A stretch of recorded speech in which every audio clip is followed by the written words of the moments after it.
तो now in this lecture we start with the new chapter, image compression, right? So as we all know, there are total 10 fundamental steps of digital image processing, right? In the first chapter unit 1 में जो first chapter है, right, उसमें हम लोग ने देखा था there are 10 steps, fundamental steps of digital image processing. तो जो तुम्हारा इमेज कंप्रेशन है, image compression is one of the fundamental steps of digital image processing. This is your one of the fundamental steps. ठीक है, तो image compression play a very important role in digital image processing. Digital image processing में image compression play a very important role. ठीक है, because क्या होता है, देखो, when you are consider a data, right? We are talking about the data and we are talking about the image, right? तो now the size of the data, अगर हम लोग कंपैरिजन करें the size of the data and the size of the image, right? दोनों के बीच में वो large difference मिलेगा, राइट? बहुत ज़्यादा डिफरेंस मिलेगा, राइट? डेटा जो रहता है वो, राइट, उसकी जो साइज़ होगी वो कम होगी, right, as compare to image. मतलब एक इन्फॉर्मेशन है जो मैंने .txt मतलब टेक्सचुअल फॉर्म में लिखा है, वही सेम इन्फॉर्मेशन को मैंने इमेज में लिखा है. When we compare the size of this data and image, तो हम लोग को मिलेगा कि इसका जो है ना बहुत ज़्यादा मोर देन 10 टाइम्स क्या होगा, इमेज की साइज़ रहेगी. दैट्स वाई ये इमेज कंप्रेशन यहाँ पे आया है, समझा? ये इमेज कंप्रेशन यहाँ पे इसलिए बनाए so that we can reduce the size of the image. अच्छा, साइज रिड्यूस नहीं करेंगे तो क्या होगा, देखो ये पॉइंट है उसके लिए. इंट्रोडक्शन का जो फर्स्ट पॉइंट है, देखो as we can see here कि जितना ज़्यादा स्टोरेज होगा, ऑलवेज रिमेंबर स्टूडेंट्स, देखो एक लिंक है यहाँ पे, मतलब जो इट डिपेंड्स, यानी स्टोरेज के ऊपर डिपेंड है. सी, स्टोरेज है तो जितना ज़्यादा स्टोरेज होगा, राइट, जितना ज़्यादा स्टोरेज होगा उतना तुम्हारा कॉस्ट होगा, स्टोरेज कॉस्ट लगेगा, राइट. यानी अगर suppose example, as an example I am taking कि I am purchasing a 500 GB hard disk. 500 GB का हार्ड डिस्क अपन परचेस करेंगे तो क्या पता चलेगा,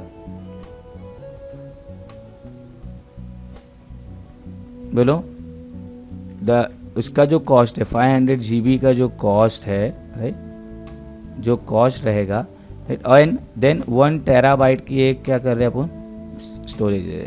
तो दोनों के कॉस्ट में डिफरेंस आएगा. ये दैट मीन्स यानी जितना ज़्यादा मेरा स्टोरेज होगा स्टूडेंट्स, उतना मतलब उतना ज़्यादा कॉस्ट होगा, राइट. एंड देन जितना ज़्यादा डेटा होगा और मतलब जितना ज़्यादा हमारा डेटा होगा उतना ज़्यादा स्टोरेज होगा. एंड राइट, जितना ज़्यादा हमारा मतलब स्टोरेज होगा, राइट, जितना यानी डेटा हमारा ज़्यादा होगा उतना ही ट्रांसमिशन, जो ट्रांसमिशन होता है ना, राइट, ट्रांसमिशन बैंडविड्थ वो उतना ज़्यादा होगा, मतलब इंटरनेट उतना ज़्यादा हाई स्पीड का लगेगा. Again this also right indirectly match मतलब विद द कॉस्ट. तो ये सबसे बड़ा प्रॉब्लम है, याद रखो. यानी स्टोरेज अगर तुम्हारा ज़्यादा है, if you have a large amount of storage, and जो ट्रांसमिशन, देखो अब ज़्यादा डेटा है तो डेफिनेटली ट्रांसमिशन जो स्पीड है वो ज़्यादा चाहिए, इंटरनेट की जो स्पीड है वो ज़्यादा चाहिए. और जितना ज़्यादा स्पीड हम लोग इंटरनेट की लेंगे उतना ज़्यादा कॉस्ट आएगा, राइट. यहाँ पे भी उतना ज़्यादा कॉस्ट आएगा, राइट, स्टोरेज में. तो इसके लिए याद रखो ये इमेज कंप्रेशन का कंसेप्ट आया. See, data storage and transmission cost बनी, दिख रहा है, फर्स्ट पॉइंट में बोला है. जितना हम ज़्यादा डेटा स्टोरेज करेंगे और जितना ज़्यादा हम लोग ट्रांसमिशन करेंगे, मतलब जितना ज़्यादा डेटा होगा उतना ज़्यादा स्टोरेज होगा उतना ज़्यादा ट्रांसमिशन कॉस्ट लगेगा. तो इसके लिए याद रखो इमेज कंप्रेशन जो है ये हम लोग को यहाँ पे पढ़ना है, राइट, कि image compression play a very important role, as I told you, right. In the digital image processing image compression जो है वो बहुत ज़्यादा इंपॉर्टेंट रोल प्ले करता है. ठीक है स्टूडेंट्स, कुछ डाउट है किसी को? नाउ अब आगे हम लोग जाते हैं. तो as we can see here data compression in the term use the various algorithm to address the, मतलब इन शॉर्ट ऐसा समझो कि हम लोग को क्या करना है कि जहाँ पे भी टर्म आ रहा है डेटा कंप्रेशन, राइट, तो that means to compress the data, to compress the image, right, we use a algorithms, हम लोग को कुछ ना कुछ एल्गोरिदम, यानी वो प्रॉब्लम को सॉल्व करने के लिए we have to use the compression and decompression algorithms. यानी जहाँ पे भी याद रखो स्टूडेंट्स कंप्रेशन की बात आएगी ना, तो वहाँ पे तुमको एल्गोरिदम यूज़ करना ही पड़ेगा। विदाउट एल्गोरिदम, राइट, हम लोग को डेटा कंप्रेस करना, इमेज को कंप्रेस करना पॉसिबल नहीं है। तो नाउ आगे हम लोग in the further topics we will see कि there are various compression methods, right, बहुत सारे कंप्रेशन मेथड्स है, बहुत सारे compression algorithms are there, right. वो किसके लिए, इसी के लिए डिज़ाइन किए गए, सो दैट तुम्हारा डेटा क्या हो जाए, कंप्रेस हो जाए, इमेज कंप्रेस हो जाए। इमेज कंप्रेशन एड्रेसेस, देखो what do you mean by image compression. Image compression का जो डेफिनेशन है क्या है, this is an definition, image compression addresses, दिख रहा है, image compression addresses the problem of reducing the amount of data required to represent the image, right. Image compression, पहली बात याद रखना, it is basically use to address the problem of reducing the amount of data, यानी हम लोग का जो data है ना वो रिड्यूस होगा, अमाउंट ऑफ डेटा रिड्यूस होगा, राइट। जितना ज़्यादा हम लोग कंप्रेशन करेंगे उतना ज़्यादा क्या होगा, बोलो, डेटा रिड्यूस होगा। अच्छा, अब ना एक क्वेश्चन ये आता है कि हम लोग we are reducing the size of the data. जैसे example, just take an example, देखो एक एग्जाम्पल लेता हूँ मैं यहाँ पे। सी सपोज मेरे पास डेटा है, I have a data, right, मेरे पास जो डेटा है 1 1 0 0 1 1 0 1, this is my data suppose, right, जो भी है it is some number, decimal में इसका कुछ ना कुछ नंबर होगा, ठीक है। अच्छा, अब ये डेटा है और इसको मैंने इमेज कंप्रेशन यानी डेटा कंप्रेशन एल्गोरिदम अप्लाई किया और मैंने इसको बना दिया 1 0 0 1 1। तो वी आर थिंकिंग कि भाई ये जो डेटा था वो कंप्रेस हुआ, राइट। अब कंप्रेशन में नॉर्मली हम लोग क्या सोचते हैं कि we will remove some data, दिख रहा है, ये केस में तो दिख ही रहा है ना कि हम लोग ये सोच रहे हैं कि भाई 1 1 0 0 1 1 0 0 1 था और आउटपुट में जब आ रहा है कंप्रेस होकर तो 1 0 0 1 1 आ रहा है। इसका मतलब क्या हुआ कि हम लोग कुछ डेटा रिमूव करेंगे तभी कंप्रेशन होगा, लेकिन ऐसा ऑलवेज नहीं है स्टूडेंट्स, राइट। ज़रूरी नहीं है कि हम लोग जो है डेटा बता ना डेटा या इंफॉर्मेशन कुछ रिमूव करे फ्रॉम द इमेज, ज़रूरी नहीं है, it is not always true. मतलब हाँ कि हम लोग डेटा डेटा के साइज़ को रिड्यूस करना है या इमेज के साइज़ को रिड्यूस करना है तो हम लोग क्या करेंगे, बोलो, वी थिंकिंग कि हाँ भाई ये जो है डेटा में से कुछ डेटा रिमूव कर दो तो अपने आप क्या होगा, ये इसका साइज़ कम हो जाएगा। But this is not true. हाँ, always remember student, this is not true, ठीक है।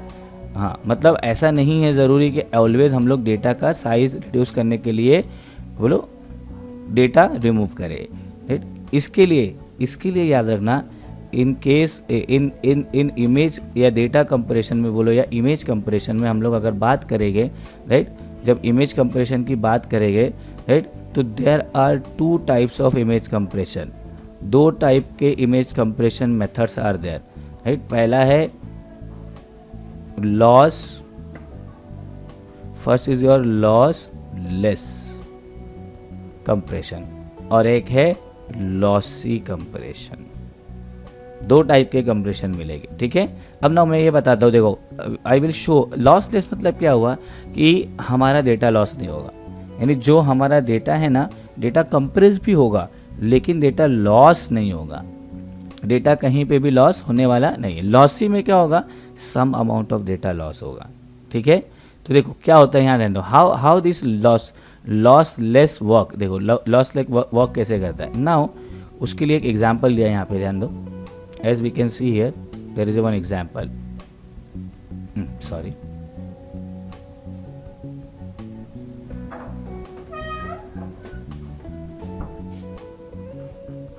See. अब now we are doing the image comparison या डेटा कंपैरिजन है, डेटा कंपैरिजन में कर रहे हैं हम लोग। तो हम लोग को ये पता चल गया कि जो डेटा कंपैरिजन होगा आइदर वो लॉस लेस होगा या फिर लॉसी होगा। अच्छा, अब याद रखना लॉस लेस और लॉसी में इमेज जो होता है ना, image most of the image में याद रखना दो इंफॉर्मेशन होती है, राइट। एक होता है रिडंडेंट डेटा और एक होता है irrelevant data. Redundant and irrelevant data. Redundant मतलब डुप्लीकेट डेटा। रिडंडेंट का मतलब क्या होता है students? It is a redundant मतलब डुप्लीकेट डेटा। इररिलेवेंट मतलब जो इंफॉर्मेशन जो काम की नहीं है। तो मोस्ट ऑफ द टाइम जो इमेज के अंदर है ना, ये दो टाइप का डेटा मिलेगा। तो नाउ लॉसलेस में हम लोग क्या करेंगे? We only remove this redundant data, ये डेटा हटाएंगे, राइट। लॉसलेस में, राइट, लॉसलेस जितनी भी एल्गोरिदम्स है they only remove the redundant data from the image, right.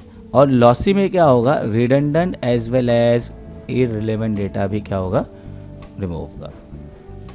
तो याद रखना इसमें क्या होगा, राइट, लॉसी में सम अमाउंट ऑफ डेटा क्या होने वाला है? लॉस होने वाला है। In case of lossy some amount of data will loss, ये है, राइट। अब देखो, to understand the concept of lossless या comparison, to understand the concept of comparison एक एग्जांपल लिया है कि just how this comparison works. देखो एग्जांपल दिया है, as you can see here, right. हमारे पास एक कंपैरिजन को समझने के लिए यहाँ पे as we can see here the simple example is given. देखो, mister Rahul who is in Calcutta for a business meeting hails from Bombay, ठीक है। मतलब राहुल जो है ना वो कलकत्ता में है, एक बिजनेस मीटिंग के सिलसिले में गया है, राइट। और वो बॉम्बे मतलब बॉम्बे के लिए आने वाला है, ठीक है। लेकिन उसने क्या रिसीव किया? एक telegram message, right. Rahul, right, has receive a telegram message morning which has the following message. Telegram message में क्या लिखा हुआ है कि this is the message in the telegram, as we can see here, ये मैसेज है। तो राहुल को क्या मैसेज मिला? Your wife Shilpa will receive you at CST station in Bombay at 4:30 PM tomorrow afternoon, right. उसको ये मैसेज मिला, राइट। अब नाउ इसमें है ना बहुत सारा इन्फॉर्मेशन जो है वो इररिलेवेंट है, राइट, राइट। इसमें बहुत सारी चीज़ें हैं जो हम लोग हटा सकते हैं, रिमूव कर सकते हैं। जैसे एग्जाम्पल, अब जैसे एग्जाम्पल यहाँ ध्यान दो, जस्ट टेक एन एग्जाम्पल। जैसे ये एग्जाम्पल लिया है ना, उसी को मैं एक्सटेंड करता हूँ, देखो यहाँ ध्यान। तो जो राहुल है, राहुल, राइट, राहुल को पता है, राहुल जो है, राइट, वो रहने वाला बॉम्बे का है, ये याद रखना। वो मीटिंग के सिलसिले में कैलकाटा गया था, राइट। नाउ राहुल नोज कि जो उसकी वाइफ है उसका जो नाम है वो शिल्पा है, राइट। तो ये जो शिल्पा लिखने की ज़रूरत नहीं थी यहाँ, राइट, ये शिल्पा लिखने की ज़रूरत नहीं थी। वाई? बिकॉज राहुल नोज कि भाई उसकी वाइफ का नाम क्या है? शिल्पा है। तो शिल्पा जो है ये इररिलेवेंट डेटा हो गया कि कुछ काम मतलब नहीं भी लिखेगा तो कोई मसला नहीं आएगा, राइट। देन उसके बाद, राइट, अब क्या लिखा है उसके आगे? आगे हम लोग देखते हैं, आगे ना, आगे फर्दर मूव करेंगे। सी, फिर will receive you at CST station. अब नाउ राहुल को पता है ना स्टूडेंट कि CST स्टेशन कहाँ है? बॉम्बे में है। तो ये नहीं भी लिखते चलता ना। आर यू गेटिंग ना स्टूडेंट्स? यस और नो? ये अगर नहीं भी लिखते तो चलता ना, बिकॉज क्या है बोलो? बॉम्बे कहाँ है? CST स्टेशन कहाँ पे है? It is in Bombay, right. अच्छा, अब the time is specify at 4:30 PM tomorrow. PM लिखा हुआ है ना, तो आफ्टरनून लिखने की ज़रूरत नहीं थी, राइट। मतलब ये जो मार्क किया है, जो ब्लू कलर दिख रहा है, स्काई ब्लू, ये इन बॉम्बे, ये और देन आफ्टरनून। तो ये सारी जो इन्फॉर्मेशन है वो क्या है बोलो?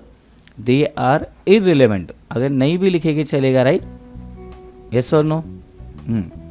तो इसके लिए याद रखना, now we will compress this message.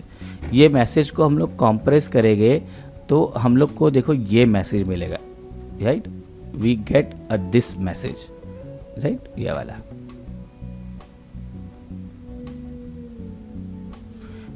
अब नाउ देखो क्या लिखा है, your wife will receive you at CST station at 4:30 PM tomorrow.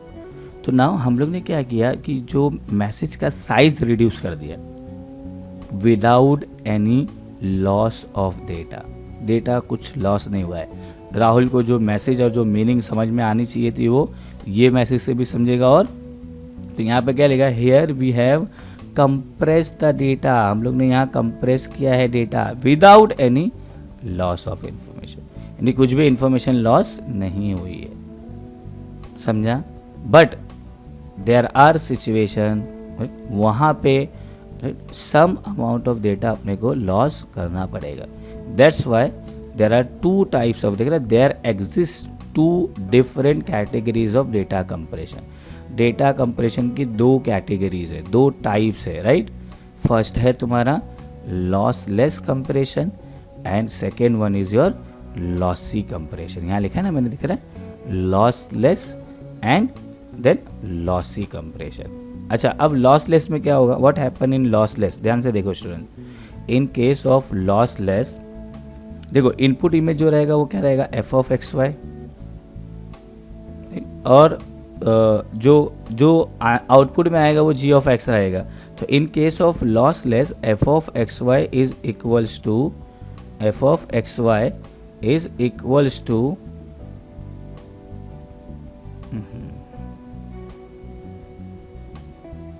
f(x, y) is equals to g(x, y), right. Why, because f(x, y) जो है कंप्रेस करने के बाद, राइट, जब डीकम्प्रेस करेंगे तो वापस से g(x, y) में क्या मिलेगा, सेम इन्फॉर्मेशन, कुछ भी डेटा लॉस होने वाला नहीं है। But in this case the f(x, y) is not equals to g(x, y), यानी कंप्रेशन और डीकम्प्रेशन दोनों होने के बाद की बात कर रहा हूँ मैं। हाँ, तो ये केस में क्या होगा कि g(x, y) is always less than f(x, y).